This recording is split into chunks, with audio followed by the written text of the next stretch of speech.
plants was a bit naive and didn't give the flexibility required to maximise cash flow. So we're now working on much more sophisticated capture systems that are modular, that are add-on, that allow a much better management of cash flow of the system and optimisation of value. So a lot of work to be done there, and I think some real opportunity for innovation. We've got time for one last question. Apologies to those of us whose question I didn't get to, but I've saved the easiest for last. There's quite a few questions that ask about the National Broadband Network. I was nervous as soon as he said easy.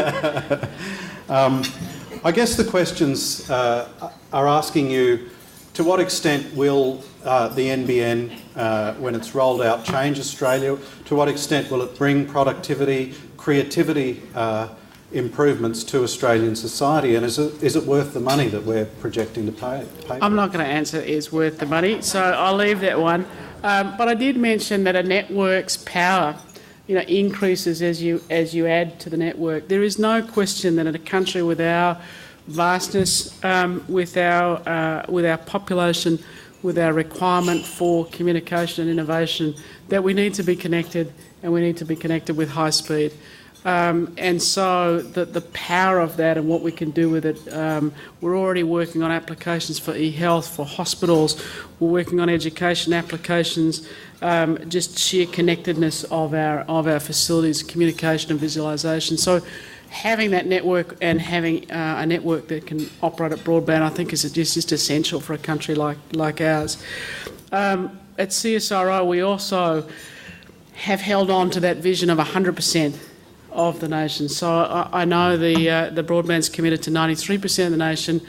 We actually like the notion of 100% connected with broadband. So we've dedicated some of our returns from our wireless LAN, and we've dedicated some of our resources to focus on that 7% and focus on wireless solutions for that 7%, because we believe we should, and we believe we shouldn't lose that wonderful goal of 100% of Australians. So we're busy.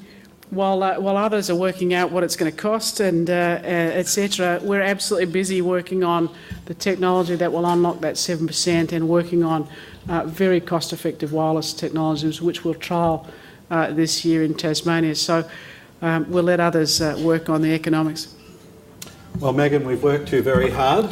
I apologise for that last question, but I thought you handled it brilliantly.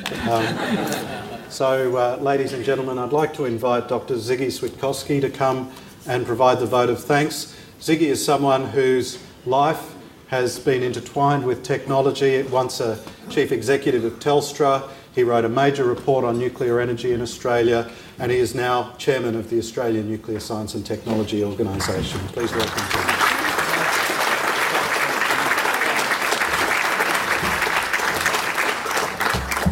Thank you, Michael and Megan, and distinguished guests, one and all.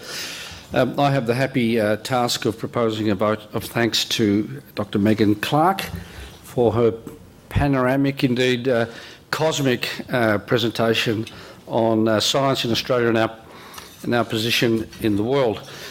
Briefly during her talk, my mind wandered to the question of what might, if we could time transport her back to 1910, 100 years ago, what might she have said?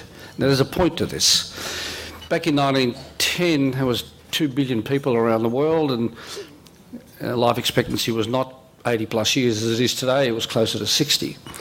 And the issues of the day that the then head of CSIRO might have referred to would have been to find solutions for premature death, to solve the issue of infant mortality. The big environmental issue was what to do with all of the horse manure that was accumulating in the streets, given that horses were the preferred mode of transportation. What to do about respiratory illnesses that arose from the pollution from the burning of coal in domestic fireplaces.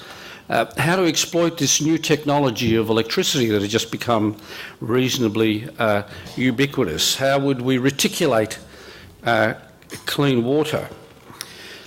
Then a couple of years ago, there was a survey taken in the US of the engineering community, actually the members of the National Academy of Engineers, and they were asked to look back the 100 years and point out which were the technologies that made the most difference, that were key to the progress that was made over the last 100 years.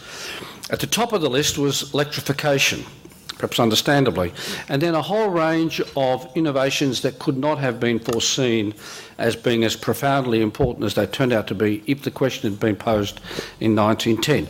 So they included things like automobiles, air travel, television, computers, refrigeration, satellites, lasers, telephony, etc. And my point here is, there are 2 points here. One is to reinforce the introductory comments of Stephen Lowy to say that technology is at the very heart of what's going on around us and in the world.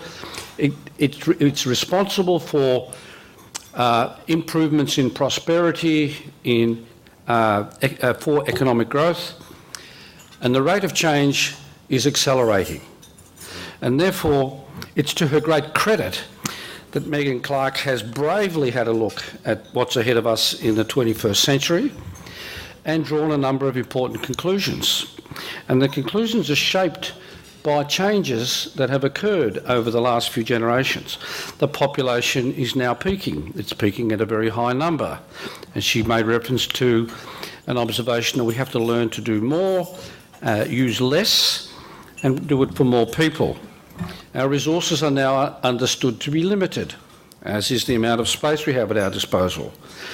There is a unique aspect that defines our humanity, and that is we care about the environment. We are able, as a species, to look ahead. We're interested in that. We want to plan ahead. We want to do the right thing. We also care about the nature of the environment and the world that we leave behind for our children and our grandchildren.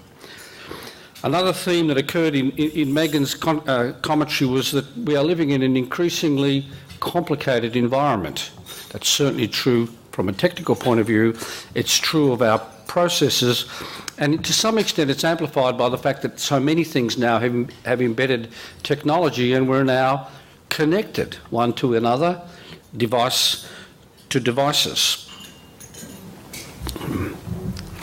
So her invitation to give the 2010 Lowy Lecture and her comments are important, very important to listen to, because they are made at a time when Australians have too few leaders whose views we can trust and respect and learn from. And this is particularly the case, in my view, when it comes to the technical space. The technical space has many complex issues within it. Issues like genetically modified food, stem cell research, nanotechnology, nuclear power, global warming, broadband, some of the questions that some of you asked of Megan at the end of her presentation. These require informed public debate and commentary from expert people such as we have heard this evening.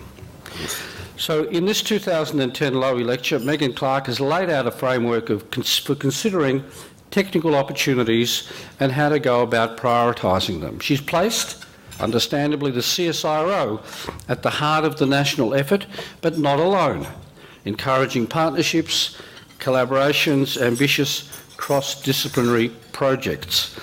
And she's argued convincingly for Australian leadership in key areas, such as in water research, agriculture, in astronomy and the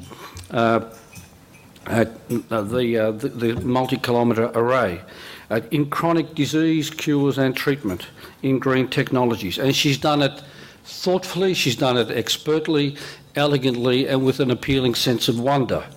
So please join with me in thanking firstly the Lowy Institute for making evenings like this possible, but especially to Dr. Clark for her exposition of science and Australia's place in the world in this 2010 Lowy Lecture. Thank you, Dr. Clark.